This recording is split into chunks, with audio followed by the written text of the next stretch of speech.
अस्सलाम वालेकुम students. Chapter chemical kinetics में आज हमारा most important short question MCQs based lecture है जिसका नाम है units of various order of reaction.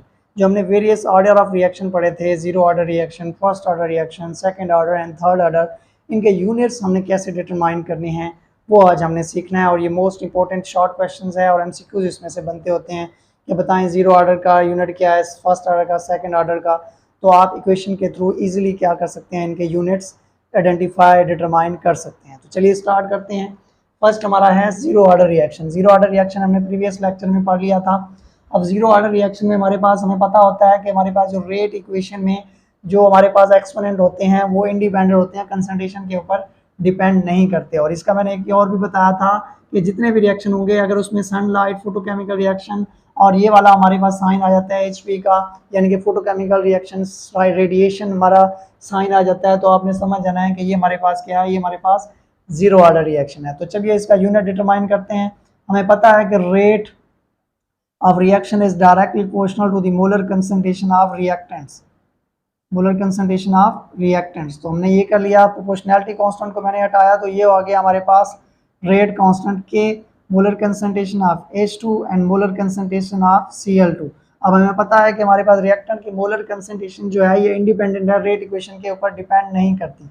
तो ये हमारे पास क्या हो जाएगी, ये हमारे पास हो जाएगा रेट इज इक्वल टू के। रेट इज इक्वल टू के, क्योंकि हमारे पास इनकी कंसंट्रेशन क्या है, डिपेंड नहीं कर रही, डिपेंड नहीं कर रही, इंडिपेंडेंट है। तो फिर हमारे पास क्या हो जाएगी, सारी की सारी वैल्यूज क्या हो जाएंगी, जीरो हो जाएंगी, खत्म हो जाएंगी और हमारे पास आ जाएगा रेट इज इक्वल टू के। जी हमें पता है कि रेट का यूनिट हमारे पास क्या होता है, मोल पर डीएम क्यूब पर सेकेंड। ये हमारे पास क्या हो जाएगा, ये जीरो ऑर्डर रिएक्शन का यूनिट निकल आएगा। और इसका यूनिट आप और भी निकाल सकते हैं। हमें पता है कि मोल पर डीएम क्यूब किसका इक्वल होता है, मोलैरिटी के। तो हमारे पास मोलैरिटी पर सेकेंड हम इसको कह सकते हैं। तो ये हमारे पास क्या आ गया, ये हमारे पास जीरो ऑर्डर रिएक्शन का यूनिट डिटरमाइंड हो गया। ये आपने याद रखना है, ये हमारे पास शॉर्ट क्वेश्चन एमसीक्यूज में बड़ा आता है। उसके बाद हमारे पास है second order reaction. Second order reaction का यूनिट निकाल लेते हैं। हमें पता है कि rate of reaction is directly proportional to the molar concentration of each reactants. Direct proportionality constant को हमने हटाया था तो वो के आ गया था और हमारे पास कंसंट्रेशन किसकी आ जाएगी, HI, और एक्सपोनेंट ये हमारे पास 2 में चला जाएगा। अब इसका यूनिट निकाल लेते हैं। हमें पता है कि हमारे पास रेट का यूनिट क्या होता है, मोल पर डीएम क्यूब पर सेकेंड इज इक्वल टू के। अब ये इसके साथ मल्टीप्लाई हो रहा है तो इधर आके क्या हो जाएगा, इधर आकर ये डिवाइड हो जाएगा, HI ये हमारे पास डिवाइड में चला गया। अब यहाँ पे गौर कीजिएगा, यहाँ पे अगर मैं आपको बताऊं तो हमारे पास ये कंसंट्रेशन है और हमें पता है कंसंट्रेशन का यूनिट क्या होता है। मैं यहाँ पे इसको डायरेक्ट इधर लिख रहा हूँ, आप रीअरेंज कर रहा हूँ, तो ये हो जाएगा जी मोल पर डीएम क्यूब पर सेकेंड डिवाइडेड बाई। अब कंसंट्रेशन का यूनिट होता है मोल पर डीएम क्यूब। कंसंट्रेशन हम मोलैरिटी को कहते हैं और मोलैरिटी किसके इक्वल है, मोल पर डीएम क्यूब के। अब ये पावर है तो फिर क्या हो जाएगी, मोल पर डीएम क्यूब का स्क्वायर स्क्वायर। अब ये हमारे पास मोल पर डीएम क्यूब, मोल इसके स्क्वायर से कट गई तो बस बचा जी पर सेकेंड। देखिए ये हमारे पास कट गया तो ये बचा पर सेकेंड डिवाइडेड बाई मोल पर डीएम क्यूब, मोल पर डीएम क्यूब। अब जब ये ऊपर आया, मोल पर डीएम क्यूब पर आया तो मोल हमारे पास हो गया माइनस में चला गया, पर मोल पर सेकेंड डीएम क्यूब।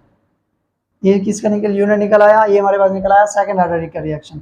अब इसको आप रीअरेंज भी कर सकते हैं, पर मोल पर डीएम क्यूब पर सेकेंड। और हमें पता है कि हमारे पास मोल पर डीएम क्यूब होता है मोलैरिटी के इक्वल।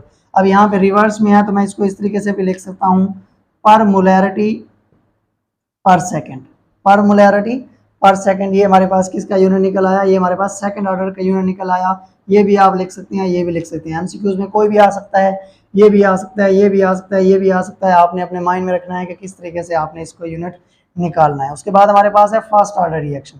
फर्स्ट ऑर्डर रिएक्शन हमारे पास बिल्कुल उसी तरीके से लिख लेते हैं, रेट इज इक्वल टू के molar concentration of reactants NH4NO2। अब हमें पता है कि हमारे पास ये कंसंट्रेशन है, इसके साथ मल्टीप्लाई हो रही है तो इधर आके क्या हो जाएगी, डिवाइड। तो हो जाएगा K is equal to rate divided by molar concentration NH4NO2 की। अब हमारे पास रेट का यूनिट क्या होता है, मोल पर डीएम क्यूब पर सेकेंड डिवाइडेड बाई कंसंट्रेशन का यूनिट क्या होता है, मोल पर डीएम क्यूब।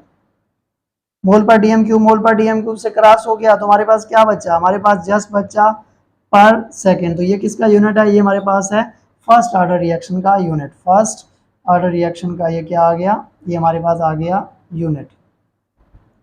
उसके बाद बिल्कुल इसी तरीके से हम इसको आइडेंटिफाई कर लेते हैं थर्ड ऑर्डर रिएक्शन के कुछ एग्जांपल देख लेते हैं। अब हमारे पास एग्जांपल नंबर 1 हमारे पास है जी, ये हो जाएगी rate is equal to rate constant concentration NO, ये इसकी पावर में चला जाएगा और ये Cl2 इसकी पावर हमारे पास 1 है। अब ये इसके साथ मल्टीप्लाई हो रहा है तो क्या हो जाएगा, डिवाइड हो जाएगा। मैं रीअरेंज कर लेता हूँ, K is equal to rate divided by molar concentration NO2, ये पावर में, और हमारे पास Cl2।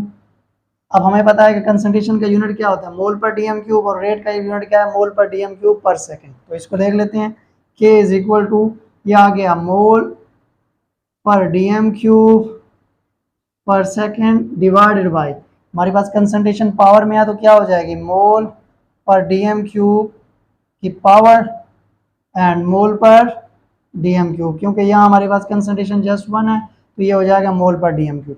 मोल पर डीएम क्यूब मोल पर डीएम क्यूब से कट गया, बाकी बच गया हमारे पास मोल पर डीएम क्यूब का स्क्वायर पर सेकंड। तो इसको मैं दोबारा लिख लेता हूँ, ये हमारे पास है पर सेकंड डिवाइडेड बाय मोल पर डीएम क्यूब क्या स्क्वायर। अब इसको दोबारा खोल लेते हैं, पर सेकंड डिवाइडेड बाय, ये हो गया मोल स्क्वायर, ये डीएम क्यूब 6 डीएम 6। अब हमारे पास ये ऊपर आएगा तो क्या हो जाएगा, माइनस में चला जाएगा। ये किस में चला जाएगा, ये हमारे पास हो जाएगा माइनस में, और ये आएगा और ऊपर से आके प्लस हो जाएगा। तो ये हो गया जी पर मोल स्क्वायर डीएम क्यूब 6 पर सेकेंड। इसका एक और यूनिट भी निकाल सकते हैं, हमें पता है कि मोलैरिटी इक्वल होती है मोल पर डीएम क्यूब के। तो यहाँ पे हमारे पास पर मोल स्क्वायर डीएम क्यूब है, तो इसको मैं लिख सकता हूँ पर मोलैरिटी स्क्वायर पर सेकेंड, पर मोलैरिटी स्क्वायर पर सेकेंड। तो ये हमारे पास क्या आ गया, ये हमारे पास थर्ड ऑर्डर रिएक्शन का यूनिट आ गया। अब मैं कुछ आपको देता हूँ, घर में आप इसके यूनिट्स निकालिएगा कि इसके यूनिट हमने जो है वो कैसे निकालने हैं। तो इसका यूनिट निकालिएगा 2NH3, ये हमारे पास होता है सनलाइट की मौजूदगी में, और हमारे पास हो जाता है जी N2 प्लस 3H2 में। ये आपने घर में करना है। और दूसरा अगर मैं आपको दूं तो मैं दे सकता हूं जी 2NO plus O2 is equal to 2NO2, इसका आप यूनिट निकालिएगा। और थर्ड मैं आपको दे रहा हूं जी N2O5, ये कन्वर्ट हो रहा है किसमें, N2O4 plus of mole of oxygen में। तो इसके आप यूनिट घर में आइडेंटिफाई कीजिएगा और देखिएगा कि आपको समझ आ गई है या नहीं आ गई। तो ये हमारा लेक्चर था units of various order reaction.